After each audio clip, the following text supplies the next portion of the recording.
Angela.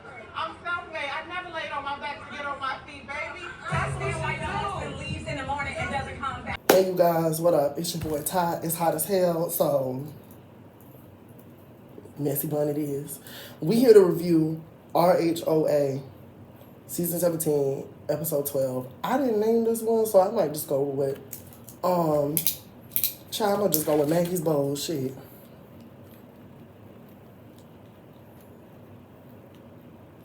Alright, so with that being said, let's go ahead and get right into the recap. I hope y'all are doing well today. If y'all did not check out my recap of Shamia Morton's interview with Carlos King, y'all definitely go check that out. I just uploaded that sometime early this morning, 2 a.m. I think. So y'all definitely go check that out. I'm interested to see what the Scotland trip brings, but nonetheless, let's get into episode 12. So I started off with Angela's house is beautiful. I really like her decor. Then I said, I know I can get the truth.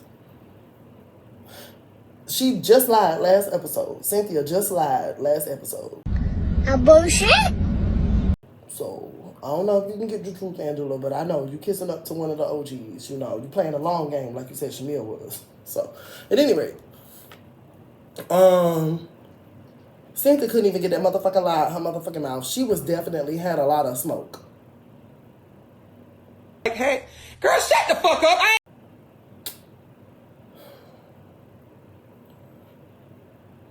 I put Cynthia is a flip-flopper. And then I also put Shamia didn't say run this shit back. Now, I mean, Angela just sat and listened, but like I've said before, Angela is not one to be safe with vulnerability on this show. It actually makes me wonder, you know, we say that she would have fit in with the old school housewives. And I mean, the way she carries herself, yes. But old school housewives, if we were in the friend group and we were friends, we weren't going to use each other's vulnerability like that. So she would have to be like if Kenya and Phaedra got into it, it was what it was. We know they don't like each other. Kenya and Portia, we know what it was. They don't like each other. You know, but like if it's Cynthia and Nene, we're not expecting you to go there. And I don't know if Angela would have had that quality as a housewife. Because she just hasn't been the safest with vulnerability at this time. We'll see.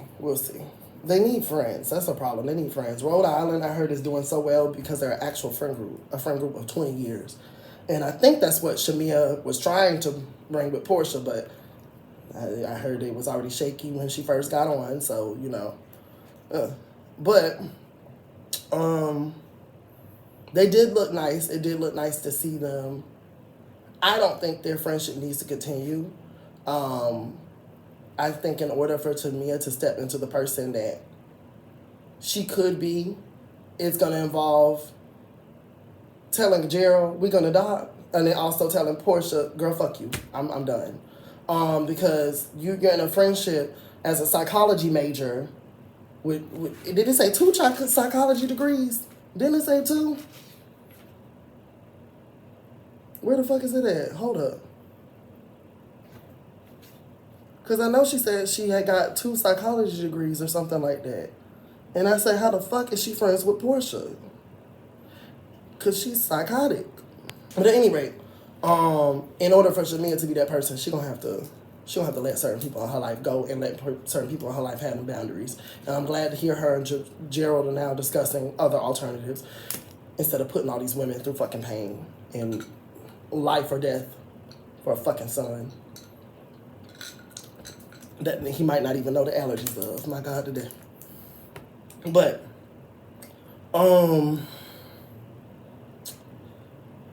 so, yeah, I'm not saying this, was definitely had a lot of smoke that Cynthia was talking about. Unless they edited something out, she pretty much just seemed like anybody that's coming for me, I'm coming for them. And the stress that I have going on in my life has nothing to do with what our issues are. Now, I do want to talk about some accusations. These are alleged. But this would make more sense why Shamia is catching so much heat from Angela, especially being that she just laughed at the lady who said she was going to fuck her husband. Not, you know, she didn't say it. But allegedly, it was being spread around the curve that Charles and Angela collected donations from that charity function last year where the whole Phaedrus the Godfather thing happened. That's alleged. Now, I don't know that to be true. I haven't seen no concrete receipts. However, I will say it would make more sense why she has so much aggression towards Shamia, or so much energy towards Shamia.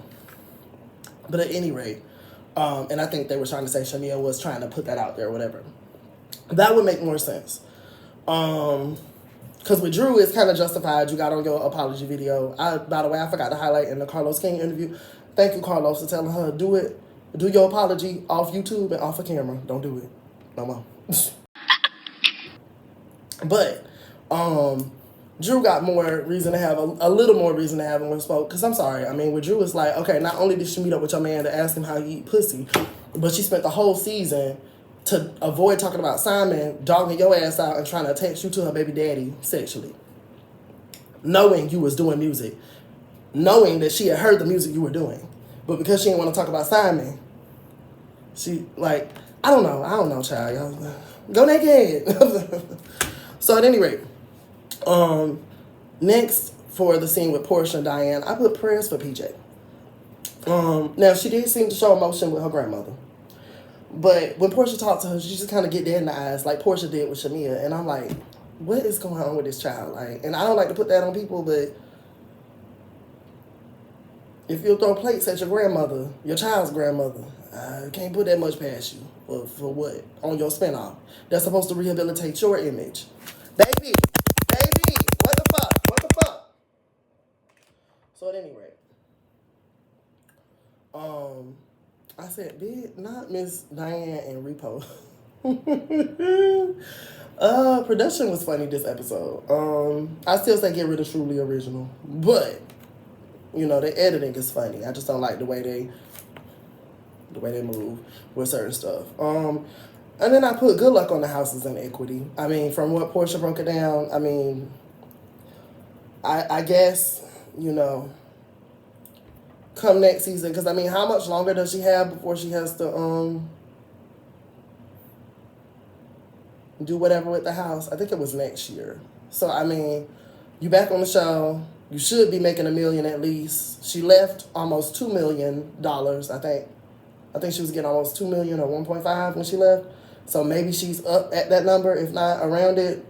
They're obviously, she's a favorite of theirs. So, I mean, hopefully she doing her shit smart. So PJ ain't out on the streets. My God. I mean, Dennis ain't gonna allow that. I ain't trying to be funny. I'm just saying that the house thing does not make sense to me. I mean, if they got cash on her house, cool. But whatever, good luck. I don't.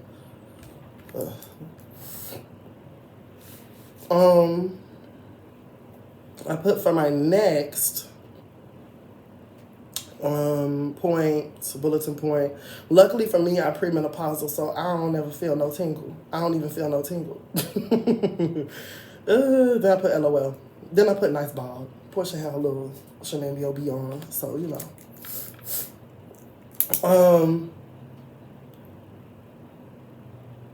But yeah, I don't know. I don't know if I buy her whole act. Portia has just always been looking for this fairy tale love that's not fucking real. And it's ended her up in some stupid ass situations. But hopefully she's learning from it. I don't know. So fast forward to Kelly's scene. I put for my first bulletin point, you can call me Miss Potter. And I put, yes ma'am. There we go. That nigga just took you through hell. Don't be motherfucking Kelly for real. The fuck? Then I put Kelly, I don't like this black condom look. That new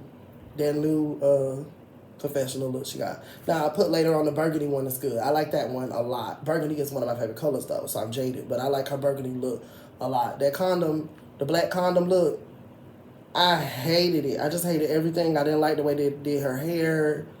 It looked like balloon. I don't know. I didn't like that one, Kelly. Next I put Kelly, I'm gonna need you to tighten up the motherfucking budget. Yeah, I'm gonna need you to tighten up the budget. I like that she's being forthcoming with her story. Excuse me. I'm being honest about how she's used to things being set up in her household. But this is also need to be a cautionary tale of being a housewife. I don't give a fuck what somebody gonna do for you, what they promise you. You don't ever have yourself in a condition where you don't know. Predicament. That's what I was trying to say. Predicament. And I just put condition together because I be doing that shit anyway. So my brain did it on purpose. But don't put yourself in a prediction, a motherfucking predicament position. Shit. To have no nigga be able to put you out. On top of that, you need to know how to pay your fucking bills. You need to know how to, and it's just as simple as calling these people. But you need to know your account numbers. You need to know all this shit. Now, if he gonna handle it and he give you a little stipend and you can run your little boutique, you know, if you able to find that, good for you. But the idea should be you working, not as hard as him, but you working. You know, especially if I got kids and stuff, because kids are a job in and of itself. And like know how to do your shit in your household. I don't like hearing shit like that, but I mean, she's being forthcoming. Then I put. For my next bullet point, were he flirting when he said, I've been told, when she said he kind of aggressive? I don't know, certain niggas have this way of this face they make when they flirt. Even if it's not something that necessarily sound flirty. But at any rate, fast forward to K. Michelle and the doctor, I said, on my 15th ass. I got today. I do love how K. Michelle is being transparent with this. I really do. I think she's going to help a lot of girls not fall into the same track or path that she did as far as surgery is concerned. I would be interested to know. I mean, the doctor's recommending it, so obviously it's safe. But I'd be interested to know, you know, the if there is any safety risks with them doing the fat transfer. And it's nice that they have the, you know, like sterilized fat from other humans you can use. I thought that was nice too. Technology is advancing in all types of ways. Everybody is so creative. Then I put Dr. Jones' face when she said the stress affects her ass. Like it was that paired with the music in the background. Like that shit was too funny. But nonetheless, moving forward. So this one we're gonna have quite a couple of songs. Okay.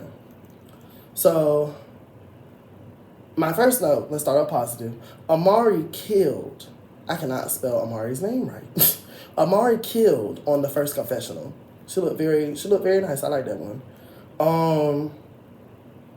If I was a girl, I'd be scared to wear like little, cause I'm too clumsy. I've been in swipe like, now little Kim everywhere. Like I don't.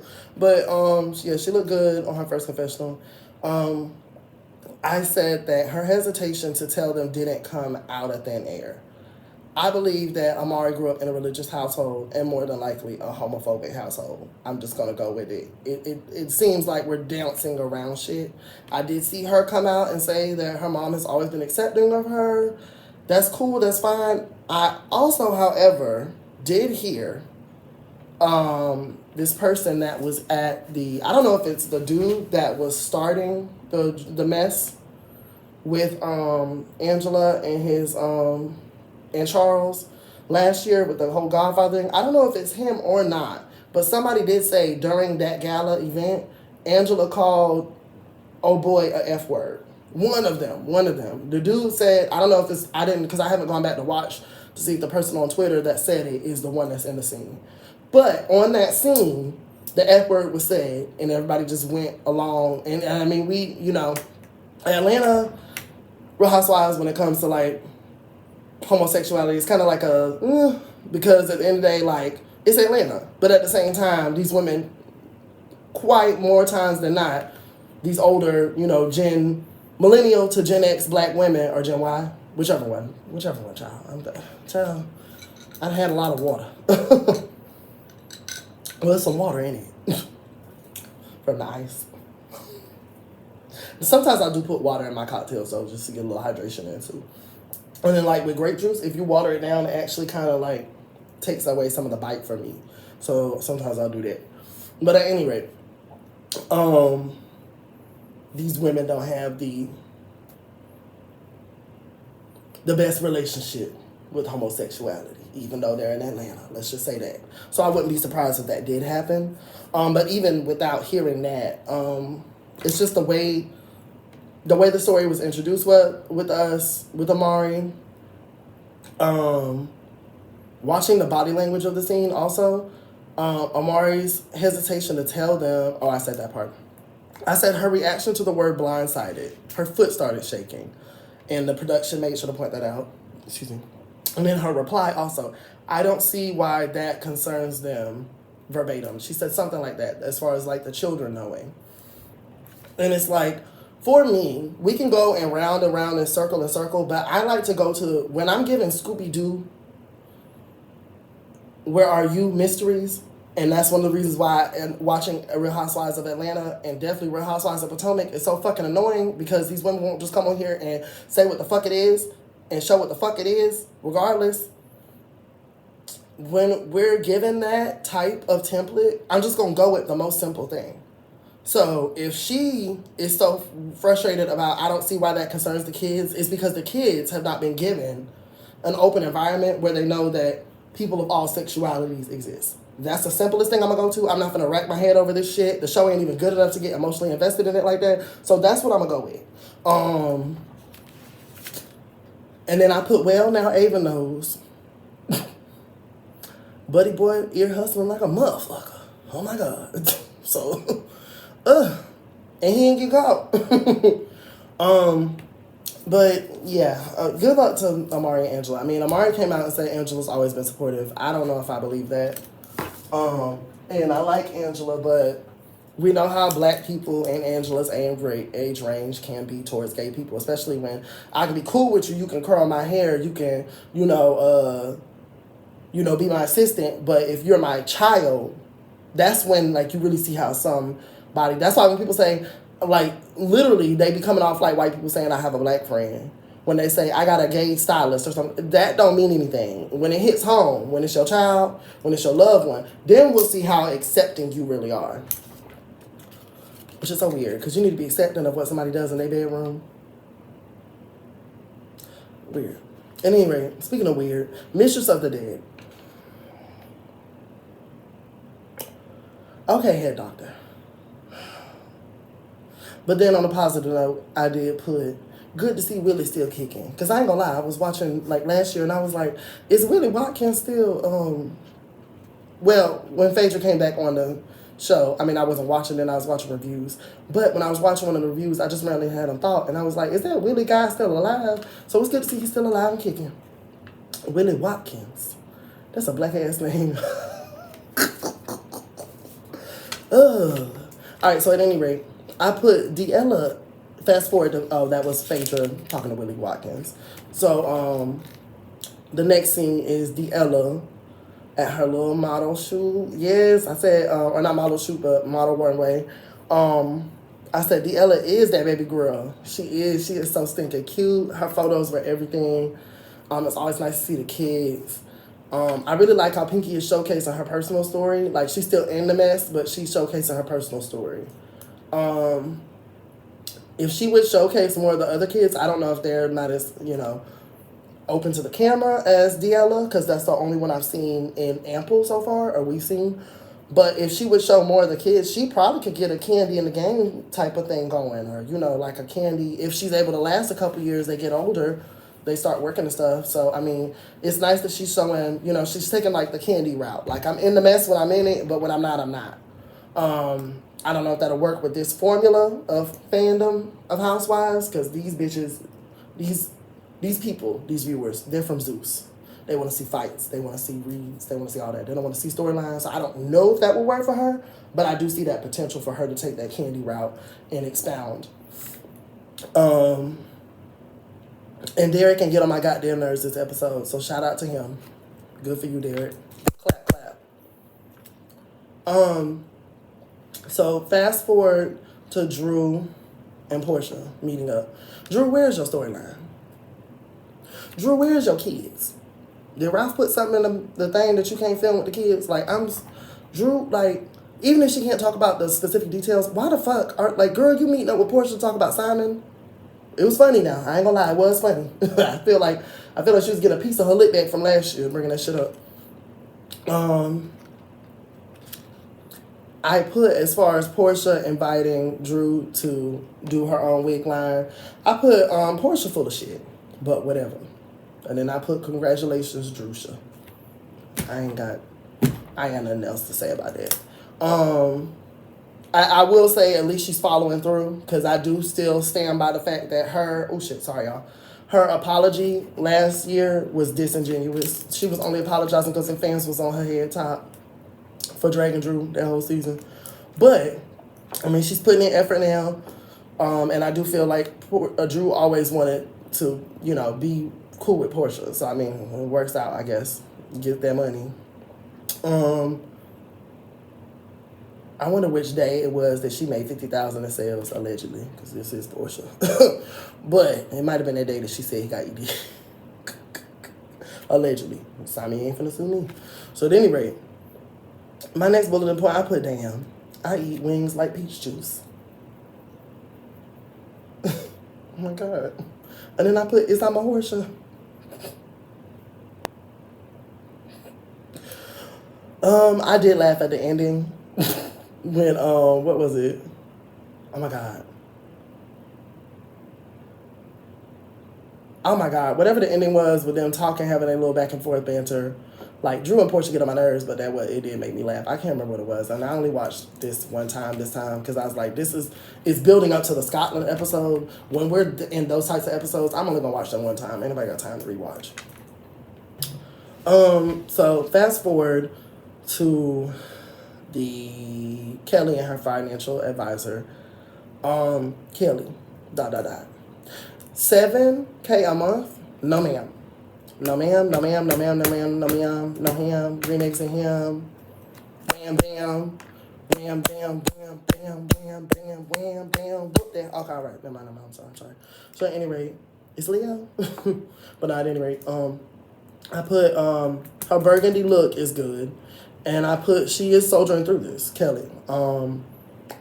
She's going to have to dial it back a lot on the spending. Like a lot. It also sounds like, I don't know. I'm not in her finances like that. But it sounds like she needed a financial advisor last year before she went buying 17 purses for her children. Now, I love to see the black children spoiled. Notice I said spoiled, not ungrateful. Because I need y'all to unlearn that. Just because you spoil somebody, that doesn't mean they're ungrateful. That's their personality attribute, baby. Got that? All right. Because we got to unlearn that. Spoiled and ungrateful is two different things. There's plenty of people who grew up with a silver spoon and still have a real concept of life and how life is for everyone else versus how it was for them, and are still humble and all of that. They might be the latter of those people, but nonetheless, they exist. And I don't like how black people conflate the two. That's how y'all get into stupid-ass debates talking about some dating a rich man or a poor man who has a good heart. Girl, fuck y'all. But no, at any rate, it sounds like she needed $1 back a while ago. So it's good that she's getting this done now. But Kelly, good luck. As far as the house, I like her realtor was straight with her. We can look at a house later. You just need something to get you by for now. And then whatever she said at the end with the prayer closet, that was funny. That elevator was a little, and I don't mind the elevator in the house, but I ain't like that how that one look. And I don't want no elevator that look like a closet. Like, it's okay if it look like an elevator. I don't know if I want a closet elevator. I don't know if I want a clevelator. I don't know if I want that. At any rate, so my next bullet point, fast forward to Angela and Amari. I put, Angela, why you ain't got no black therapist? You're a nigga. And I mean, we don't have to have black everything, but I don't know. I, as a black man, don't really want, and I've had non-black therapists before, but I don't want, like my last one, like, we talked racial politics before then, because I ain't finna have no bitch who, aligns with certain ideologies trying to tell me about my black ass life. So we had conversations, and it let me know, okay, all right. And then that was the company I could go with at the time. It was convenient. But you got money, Angela. You can get you a black therapist. And maybe get one that's LGBT friendly so y'all can figure this shit out. Because I'm sorry, it's more to the buttermilk than that. I just don't. Even the fact that Amari has taken on the insecurity of, if it was a norm as if I was marrying a man, then I would tell them. Like, somebody made her feel that way. And it might just be society, but I'm not that far off to think that it might have been her family. Especially being that, didn't the aunt call her a demon or a devil or something like that? Like, so, yeah, it's enough writing on the wall to confirm that parts of Angela's family might not be LGBTQ friendly. And that might be some of Amari's hesitation. She might have internalized that. It might not be Angela herself. I don't know. But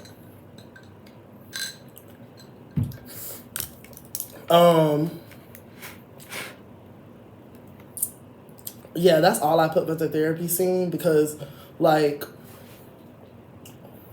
she said, look at your eyes. Look at her eyes. She said, your eyes are beautiful. The daughter to Angela. And then she said, that's it. Like, basically, she said, all right, so what did we learn? And they said, we'll need you on speed dial every 2. Like, we didn't even really get into the meat and potatoes of things. We got the more stuff off the therapy season or off of the therapy session earlier than we did here. But I guess they didn't want it to be redundant. I don't know. Maybe Angela said, hey, we didn't got into too much personal stuff, so can y'all scrap this? I don't know. But I hope they're able to work it out. I do hope that. And I understood what they were saying with the grandmother kind of being the mediator. My grandmother, my Nana, don't call her no grandmother, but she was the nucleus for our family. And when she left, a lot of my relationships on my mom's side of the family, like, they weren't the same. She wasn't around to bring us around. And, I mean, as I found out more about them, as I've gotten older, that might have been for the better for some of them, but, you know. So, at any rate, I put, for the next scene, we're at the Bailey Bowl / Maggie Bowl. And I can't remember if they called it something else or not, but I put basketball or the Bears. Then when that nigga said secret code word, when Pinky said that, and that nigga said help, bitch. Then when Angela asked got in that goddamn confessional and said, does the NBA have heavyweight players? And bitch, now I'm over here thinking like, do they? And then I said, no, they don't. And then Charles told me something. The energy, the metabolism, we can't throw you an apple and orange all throughout the game. Oh my God. Oh shit. That was funny. Portia talking about something, feeling unprepared, insecure. We're gonna call some people from the hood though if we need to. Oh my God. She got Mike. Mike looks, y'all do Mike? So we've established for Mike, this is probably an acting gig. Do he come on the scene with his, like, is that what his skin really look like? Or is he, because he look airbrushed with Beijing. Anyway, I put the names are cute. And then I laughed when Angela fell. It's like, bitch, I rewinded it to I said, bitch, did she fall by herself? Like, the ball's nowhere near her at this point. And then when her and Charles were going back and forth, and he was like, if you was on the floor 30 seconds, I would have helped you. And she was like, I was on the floor more than 30 seconds. And he said, I didn't have my cape. Talking about something, he was going to be her Superman. And then I put, the producer is messy. Talking about something, he was begging for a kiss last season. Oh my God. I would have had to be like, fourth wall break. Okay, bitch, look, you funny, but not too much. As of late, I have liked to see Charles and Angela's banter. I think that's just who, I think they're still keeping it true to who they are without him being so damaging in the process. She definitely put his ass through some PR boot camp because he's showing up a lot better this season. Next I put Shamia. I don't know about that. I don't know about you telling Amari you're nicer than your mother. Maybe the drinks was flowing because Kelly did have that champagne. So maybe they've been drinking and playing the whole day. I don't know. But Shamia, I don't know if that was a good one. I mean, granted, she a grown child. It's not like you said it to her like 16, 17-year-old. But still, I just thought, ooh, I don't know about that. Then I put Angela started it. Excuse me. And Shamia corrected her on who started coming for marriages first. And then for my last note, I put, Kay, I respected that she didn't, rehash the Shamia situation in front of them because as your friend, everybody are going to you right now. are going at you right now. I don't want to pile on.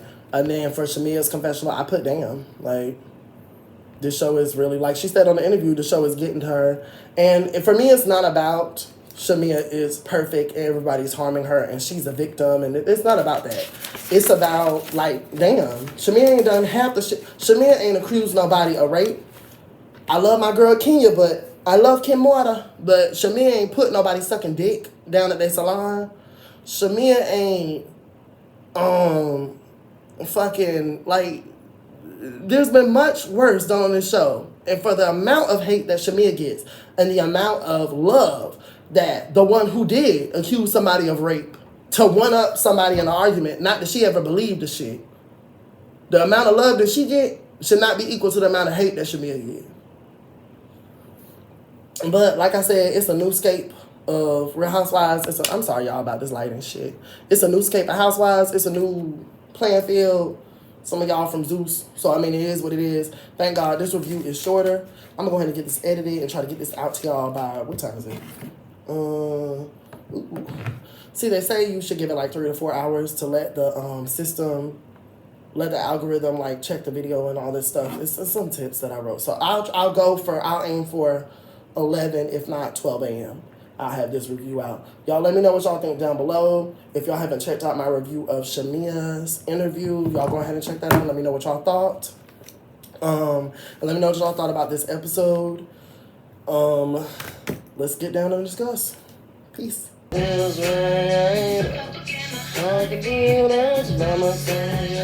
Ooh.